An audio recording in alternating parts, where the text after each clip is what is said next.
Hello everyone and welcome to the Shenanigans. Today we are talking about New World. Now I have not done a game review in quite a long time, mostly because there hasn't been anything that exciting that's released in the last year or so. But New World came out last Tuesday. I'm recording this on a Sunday, and I already have 25 hours in game. So that should be a testament to how enjoyable this game actually is. For people who know me, you know I'm not a big fan of MMORPGs. I find them to be kind of boring and tedious, and I don't like, right click to attack and then you sit there and watch your character attack for 20 minutes. I can't get into most MMORPGs, but that's where New World varies pretty greatly. Combat is very fluid, very action based. I would honestly compare it to, it's almost along the lines of Elder Scrolls. And also, the game's got kind of a bit of a survival aspect to it as well. It's a very, very diverse game with a lot of different activities for different players, depending on what you're interested in. Now, the weapon and skill arrangements are very open-ended, very much, again, like Elder Scrolls. And what I mean by that is you're not locked into any specific class. You know, most MMORPGs, you pick a class, and you're stuck with whatever sort of weapons and skills that class has. With New World, you can pick up any weapon you want at any time and go with it, as long as you have the player level to use it. There's no attribute requirements or anything like that. If you want to use a big, great hammer and smash things, you can do that and then turn around and go cast a fire spell at somebody. It's very, very intuitive to switch between the different weapons and skills, and the game is pretty generous with respecking. Until the player reaches level 20, you can actually respec your attributes for free. And just for reference, in all the 25 hours I put in, I just got to level 20 on my main character. I do have another character that's about level 14. We'll get into that a little bit later. But you can respec for free up to player level 20 for your player attributes. And for your weapon skills, you can respec them up to skill level 10 for the weapons. After those levels, it costs 20 gold at level 20 to respec your attributes, with an increase each level thereafter, and for what I'm told, it does increase pretty exponentially. But for respecking your weapon skills, it's 25 Azoth, which is an in-game material that's pretty readily available. You use it for crafting and fast travel and things like that as well. But honestly, I don't use it that much, and you do have a limit, so if you don't use it, then you just kind of lose it after a certain point. So the game is very, very generous in far as being able to respec your skills and stuff like that. So if you start working down a certain skill tree that you don't really like, it's very easy to just start over with something new. There is, of course, gathering and crafting. There are, good gracious, 5 or 6 at least different gathering skills for harvesting plant matter, for hunting animals and skinning them, for materials, for mining. And then, of course, there's the refining as smithing and using a loom. And it's so hard to cover it all because it is a very well fleshed out crafting system. And that was one of the things that I took issue with a lot of, again, MMORPGs, World of Warcraft being an example, is the gathering and crafting systems were just so damn tedious. They just weren't fun at all, and I never got into them, in the brief time that I played those games. And it didn't appeal to me at all. With the crafting system in New World, you're finding resources as you're just going about questing. If you want to solely focus on resource gathering and crafting, you can do that as well.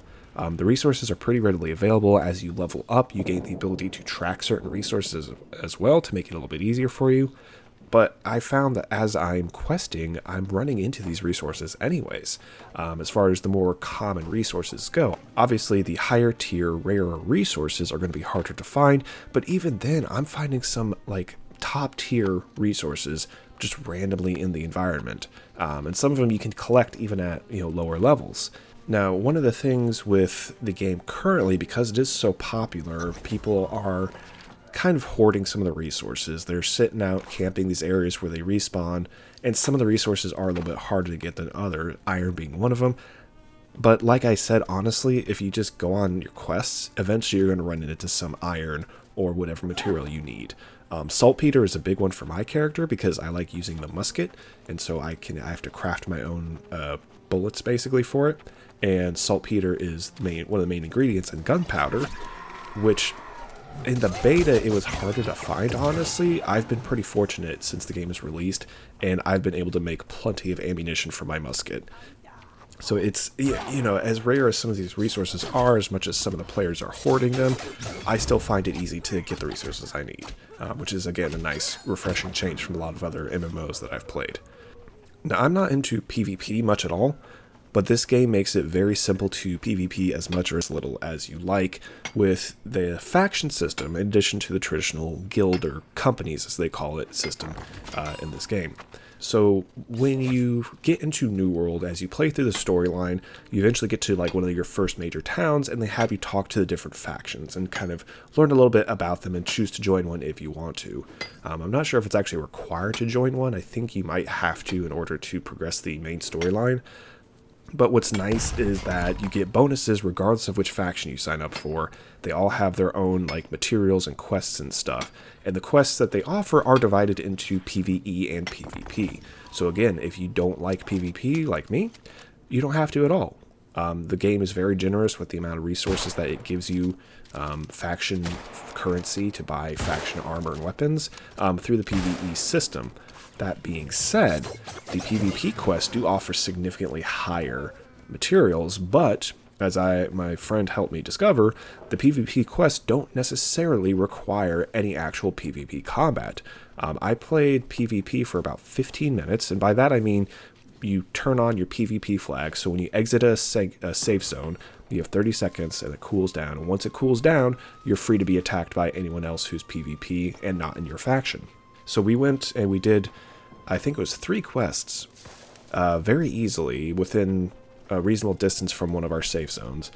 And I think we only ever saw one hostile player, and the only reason we fought him was because he started, you know, acting hostile towards us. And unfortunately for him, he was about half our level, or them, I should say. So I do feel bad about that, because again, we weren't intending to fight anybody. We were just, you know, sneaking along and completing these quests. But yeah, so that was a nice change. And again, with the companies and the factions, so if you join a player company, you have the opportunity to control some of these territories. When you control the territories, you provide bonuses not only to your company, which is your guild again, but also to anyone in your faction. So you don't necessarily have to join a company to gain bonuses from the factions controlling different territories. Now, the players within the company that controls an area, they do get higher bonuses, so that's something to consider, but you still get pretty good bonuses just for being within the faction. In addition to that, as you quest, you gain reputation within the different areas, the different regions of Azeroth. Is that what it's called? Azeroth, Metreon, Zinthos? Something like that. Anyways, but yeah, God, I crack myself up. But you do gain levels and reputation within the settlements, which provide different helpful bonuses like increased XP gain or increased harvesting speed while you're within that territory. I think I have 2 territories where I get a bonus of 10% to any experience gain, simply because I've increased my reputation that much. You do have to get to reputation level 10 within a settlement to start looking at purchasing a home. The more expensive homes require a higher reputation level. On the topic of companies and controlling territories, this is where large-scale PvP comes into play. So you can declare war, or wage war, I'm not sure what you would call it, to either control another territory or to take over a fort within another territory. I don't know quite how it works, because again, I'm not a big PvP person, but basically you set up the time for the war. You make sure you recruit players from either your company or from your faction, because again, you don't necessarily have to be within the company to join into this PvP stuff. And then you wage war, and it's pretty large-scale PvP battles. You have siege weapons and things like that. I watched a stream of one of the people in the company I associate with. I haven't actually joined the company yet, and it was a massive massive battle, and honestly, our team didn't do that well. That was kind of sad, but it was entertaining to watch. At least I don't think I'd want to participate in that. It was pretty complex, but it definitely seems like it would be fun for people who actually enjoy PvP stuff. Right now, the servers are still struggling a bit. If you've been following New World at all, you've probably seen all the news about how rough the servers are right now. Queues of thousands of people long to just get into a server. They are working on that. They added a ton of new servers on launch day, and I think for a couple days after that, just to help get people into the game and enjoying the game, while they figure out how best to get the main servers to capacity. And they are saying that they will offer free transfers after, I think, a week or two. Once they have their main servers settled, they'll allow you to transfer your character from these newer servers to the main servers. Again, the company that I kind of associate with picked this one specific server before launch day when the servers were announced. We're like, we're going to try and get this server, cool. And I was able to create my character on launch day and then log out. And then I went to log in later, and the queue was something like 4,000 long. And I'm like, I'm not waiting for that. So I went to another server, created a new character. So that's why I was talking earlier. I do have two characters, and that one is not as high level now because I've been able to get into the main server a little bit better. The queues aren't quite as long, so they're doing a good job there. But yeah, that's pretty much it, honestly. I know I covered quite a lot here. The only other con I have right now is that it's made by Amazon. Screw them for how poorly they treat their employees.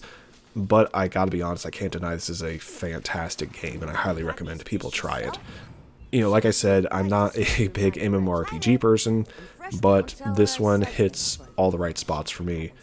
I highly recommend it, As much as I hate to give Amazon credit for something, they've done a really good job with this game, and I'm really excited to see where it goes in the future.